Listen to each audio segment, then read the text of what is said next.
usando o site direto daqui hoje, que é para dar uma oportunidade de pessoas conversarem comigo, conhecerem mais sites. Você já acessou o site, conhece? Eu acessei, já conheço. Até outro dia o prefeito me ligou, dizendo que eu dar uma olhada no site, uma questão que eu desenvolvia lá e tal, e eu achei muito interessante.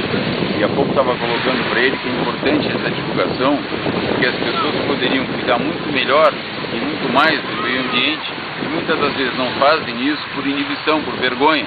Por exemplo, hoje nós temos aqui com 4 pessoas, deveriam ter vindo 7, mas 3 não puderam vir.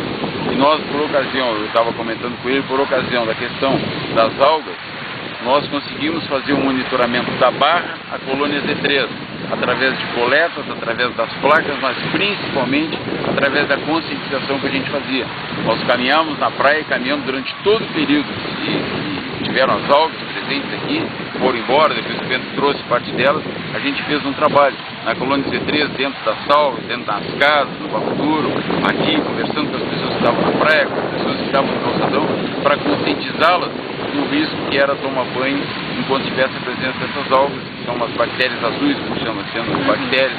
Então acho que foi uma experiência única para a Secretaria de Qualidade Ambiental, onde se fala muito e tristemente, praticamente na prática, não se executa tanto quanto se fala.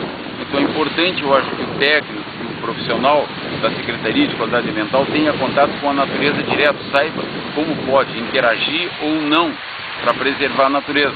Nós historicamente preservamos a natureza do ataque do homem, E nesse momento das algas, nós protegemos o homem de um ataque da natureza.